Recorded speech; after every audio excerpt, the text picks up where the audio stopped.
तो देख सकते हैं ये रॉड कितनी हिल रही है, कितनी प्ले है इस रॉड में। ये देखें, देखिए इसमें भी बहुत ज़्यादा प्ले है। ये देखिए, ये देखें, इस तरह से हमने नट को लूज करना है।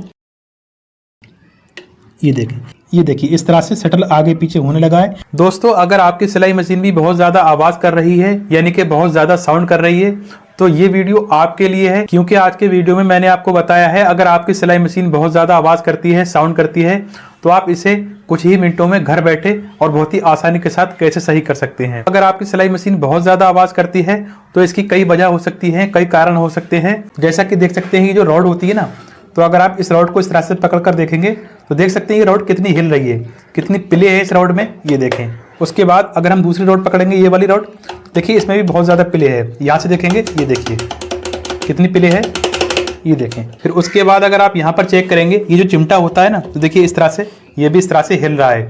तो ऐसा होने से क्या होता है, आपकी मशीन आवाज़ भी बहुत ज़्यादा करती है और आपकी सिलाई भी सही नहीं आती है। और ये चिमटा हिलने की वजह से भी आपकी सिलाई सही नहीं आती है, यानी कि कपड़ा तिरछा भागता है, एक साइड को भागता है। तो सबसे पहले हमने इस प्रॉब्लम को सॉल्व करना है। उसके बाद जो इस वीडियो के लास्ट में हमने आपको जो ट्रिक बताई है वो बहुत ही इंपॉर्टेंट और कमाल की चीज़ है, तो आप वीडियो को एंड तक जरूर देखें। तो सबसे पहले हम इस रॉड की प्ले खत्म करेंगे, उसके बाद हमने ये वाली रॉड सही करना है। तो देखिए हमारे पास एक तो स्क्रू ड्राइवर है, यानी कि पेचकस है, तो इसके लिए हमें 2 चाबियां भी चाहिए। इसमें एक चाबी होगी 14-15 नंबर की और दूसरी चाबी होगी 10-11 नंबर की। तो ये जो 14 नंबर वाली साइड है, हमने यहाँ से चाबी लगाना है और हमने इस वाले स्क्रू को लूज करना है इस तरह से। ये देखिए,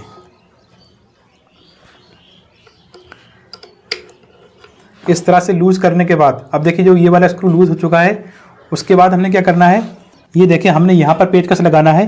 तो सबसे पहले हमने इसको इस तरह से टाइट कर देना है। ये देखें, इस तरह से टाइट करेंगे। टाइट करने के बाद अब यहाँ पर आपने क्या चेक करना है, तो जैसा कि देख सकते हैं अभी इसमें जो प्ले थी, अब वो प्ले खत्म हो चुकी है। पर यहाँ पर आपने ये भी ध्यान रखना है, इस रॉड में थोड़ी सी प्ले होनी चाहिए। प्ले होना बहुत ज़रूरी है, क्योंकि अगर आप यहाँ से बिल्कुल टाइट करके कस देंगे और इसमें प्ले नहीं होगी तो आपकी मशीन बहुत ज़्यादा टाइट भी चलेगी। तो इसलिए आपने यहाँ पर क्या करना होगा, आपने इस वाले स्क्रू को थोड़ा सा लूज़ करना है पहले। ये देखें, इस तरह से हमने लूज़ कर दिया थोड़ा सा। तो ये देखिए इस तरह से मैं लूज़ कर रहा हूँ। अब देख सकते हैं थोड़ी सी प्ले आ चुकी है। उसके बाद हमने क्या करना है, 14 नंबर वाली चाबी से हमने स्क्रू को टाइट कर देना है। ये देखें।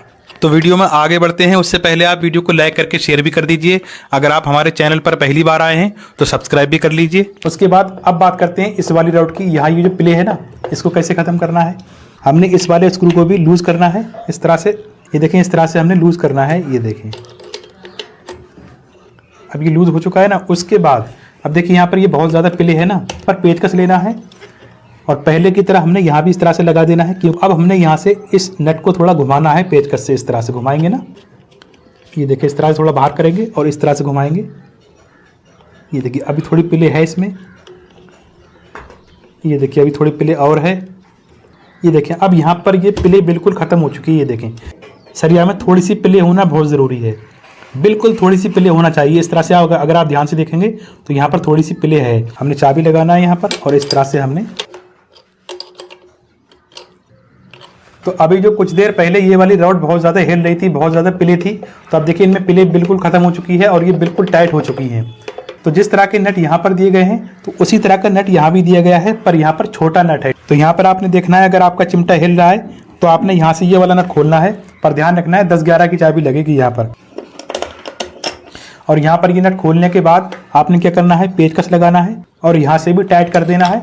उसके बाद आपने इस वाले नट को कस देना है, ठीक है। फिर उसके बाद अब आते हैं मेन और इम्पोर्टेंट टॉपिक पर। ये सब सेटिंग करने के बाद भी अगर आपकी मशीन आवाज़ करती है, या फिर अगर आपकी मशीन में ये इस तरह की कोई भी प्रॉब्लम नहीं है, फिर भी आपकी मशीन आवाज़ करती है, साउंड करती है, तो आपने क्या चेक करना है, क्या करना है। तो सबसे पहले तो आपने क्या करना है, यहाँ पर सही से ऑयलिंग कर लेनी है। इस तरह से आपने मशीन का व्हील घुमाते रहना है और जहाँ जहाँ से पार्ट चलते हैं, घूमते हैं, वहाँ से आपने इसकी ऑयलिंग कर लेनी है। इस तरह से शटल में भी ऑयल डाल देना है। इस तरह से आपने हमेशा ऑयलिंग टाइम पर सही से करते रहना है, ठीक है। तो जब भी आपकी सिलाई मशीन ज़्यादा आवाज़ करे तो आपने यहाँ पर सबसे पहले क्या चेक करना होगा, ये जो मशीन की निडल होती है, तो आप पहले तो आपने निडल को नीचे लाना है। तो आपने ये देखना है कि आपकी मशीन का बूट तिरछा तो नहीं है, यानी कि एक साइड में टेढ़ा तो नहीं हो गया है। क्योंकि बूट तिरछा होने से क्या होगा, आपकी निडल बूट में टकराएगी, यानी कि इस तरह से चलेगी मशीन। ये देखें, मैं आपको दिखाना चाहूँगा, देखिए निडल थोड़ी तिरछी हो रही है, ये देखें इस तरह से। तो इससे क्या होगा, आप जब आपकी मशीन बूट में टकराएगी तो भी आपकी मशीन आवाज़ करेगी। अगर बूट थोड़ा तिरछा है तो तो आपने क्या करना होगा, तो हमने पेचकस लेना है और पेचकस को यहाँ पर इस तरह से लगाना है, ठीक है। पर निडल को हमने ऊपर कर देना है इस तरह से, और ऊपर करने के बाद हमने पेचकस से इस तरह से घुमाना है। ये देखिए आराम से घूम जाता है।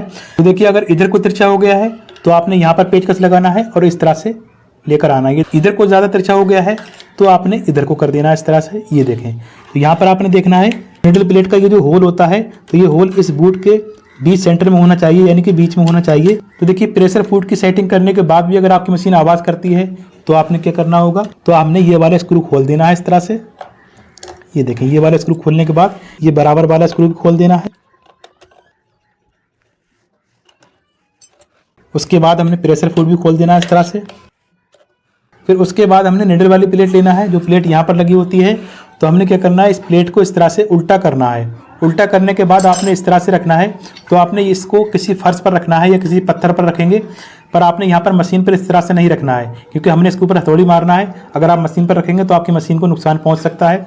चलिए मैं आपको समझाने के लिए दिखा देता हूँ। और किसी फर्श पर रखकर यहाँ पर हथौड़ी मारेंगे इस तरह से, थोड़ी ज़ोर से मारेंगे, धीरे नहीं मारना है। तो हमने यहाँ पर हथौड़ी क्यों मारी, इसकी ये वजह हो सकती है, जब मशीन चलते चलते कई बार ऐसा होता है, जो ये वाली जगह होती है ना, तो ये नीचे को दब जाती है। और दबने से क्या होता है, जब मशीन के जो तीत होते हैं, जो दांत होते हैं ना, तो ये नीचे से प्लेट में टकराते हैं और टकराने की वजह से भी आपकी सिलाई मशीन आवाज़ करती है।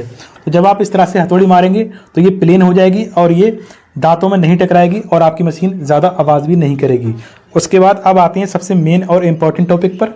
अब हमने तीत भी खोल देने हैं। ये आपको लास्ट वाली ट्रिक बता रहा हूँ, ये ट्रिक बहुत ही कमाल की है और आपको ये देखना बहुत ज़रूरी भी है।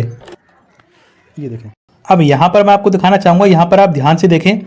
तो जब हम निडल को इस तरह से नीचे लाते हैं ना, ये देखिए हम निडल को नीचे ला रहे हैं इस तरह से। तो अब यहाँ पर आप नोट कीजिए, ये जो शटल का हुक है, जो शटल की नोक है, तो जब हम इस तरह से मशीन चला रहे हैं तो देखिए शटल की नोक निडल में टकरा रही है, इस तरह से देख सकते हैं। ये देखें, ये देखें, तो इससे क्या होगा, आपकी मशीन धागा भी तोड़ेगी और आपकी मशीन आवाज़ भी करेगी और आपकी मशीन सही नहीं चलेगी। तो आपने इसको किस तरह से सही करना है। तो शटल में निडल टकराने की एक वजह यह भी हो सकती है, हो सकता है आपकी निडल टेढ़ी हो गई हो। कई बार क्या होता है, जब हम मोटे कपड़े पर मशीन चला रहे होते हैं तो हमारी सुई टेढ़ी हो जाती है। निडल टेढ़ी होने की वजह से भी शटल में टकरा सकती है। तो अगर आपकी मशीन की निडल टेढ़ी हो गई है तो आपने चेंज कर देना है।